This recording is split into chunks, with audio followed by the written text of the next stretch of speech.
जय हिंद। इसके पहले वाले वीडियो में हमने वेदांग और उपनिषदों के बारे में समझा था।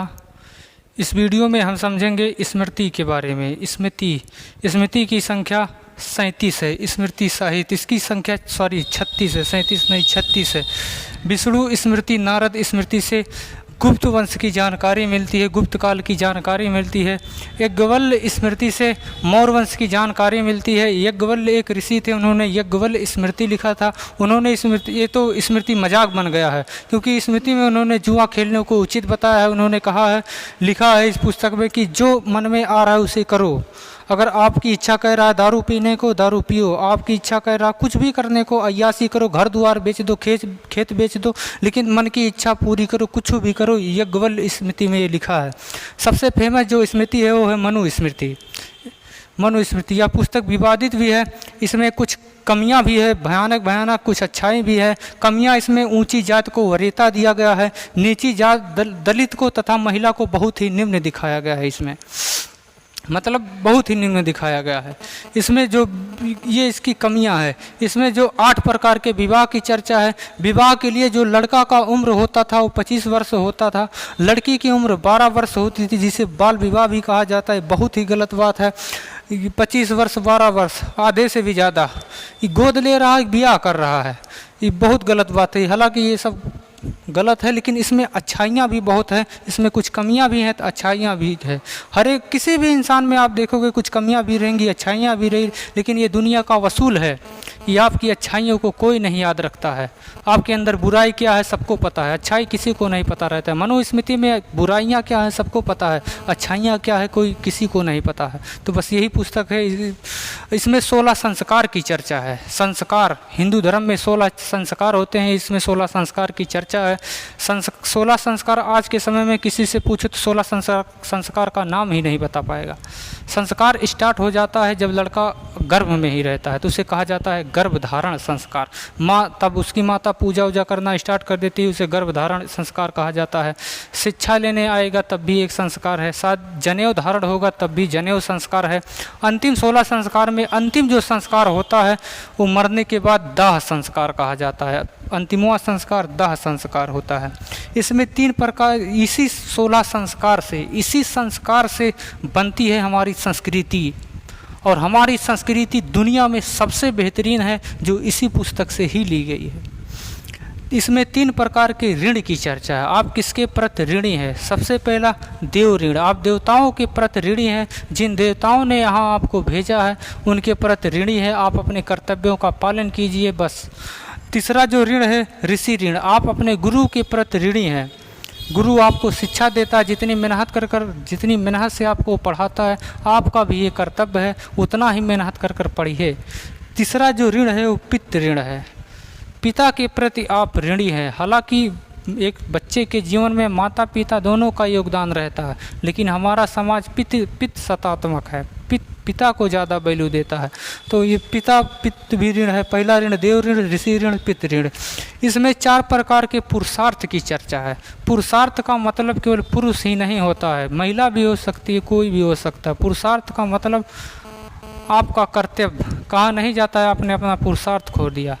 पहला काम पुरुषार्थ धर्म है। धर्म का मतलब यहाँ हिंदू या मुस्लिम या जैन बुद्ध इससे मतलब नहीं है। धर्म का मतलब यहाँ कर्तव्य होता है।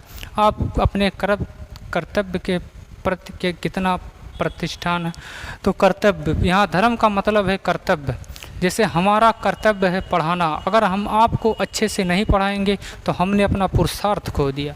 पहला जो है धर्म, इसमें पैसा को भी दिखाया गया है। धर्म के बाद पैसा वैसा का व्यवस्था कीजिए। दूसरा जो पुरुषार्थ है अर्थ। तीसरा काम, सेक्सुअल डिजायर को भी इसमें दिखाया गया है। और चौथा और आखिरी जो पुरुषार्थ है मोक्ष। लास्ट, कोई भी धर्म आप दुनिया का कोई भी धर्म उठा लीजिए, लास्ट में वहाँ उसका एक ही उद्देश्य होगा, मोक्ष की प्राप्ति। बौद्ध धर्म लास्ट मोक्ष की प्राप्ति, जैन धर्म मोक्ष की प्राप्ति, कोई भी धर्म है मोक्ष की प्राप्ति। इसका स्क्रीनशॉट लीजिए, आगे हम समझेंगे। बात इसमें कही गई है।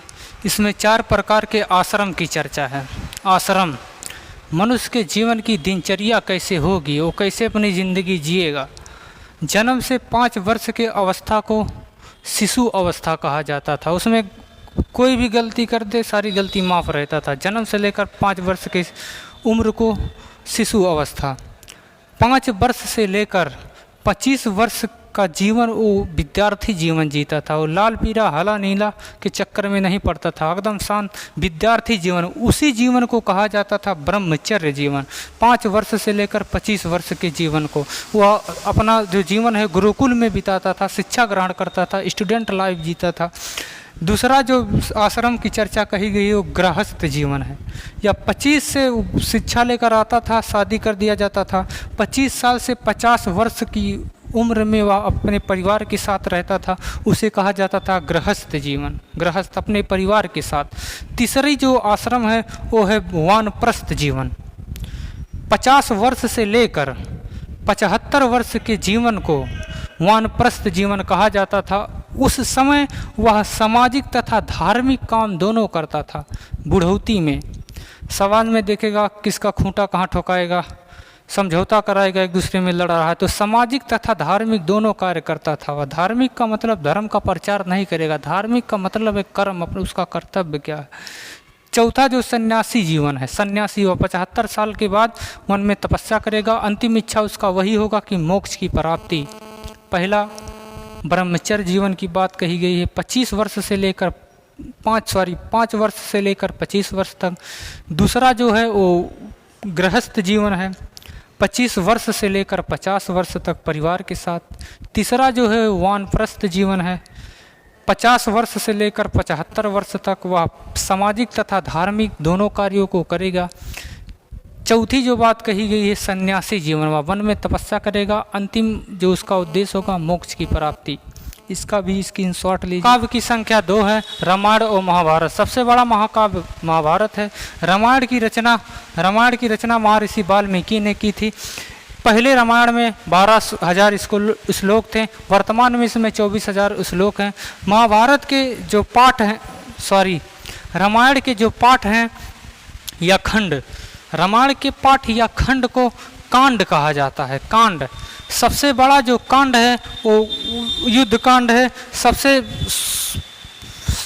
प्रसिद्ध जो सबसे महत्वपूर्ण कांड है वो सुंदर कांड है। सबसे बड़ा कांड युद्ध कांड, सबसे महत्वपूर्ण कांड सुंदर कांड।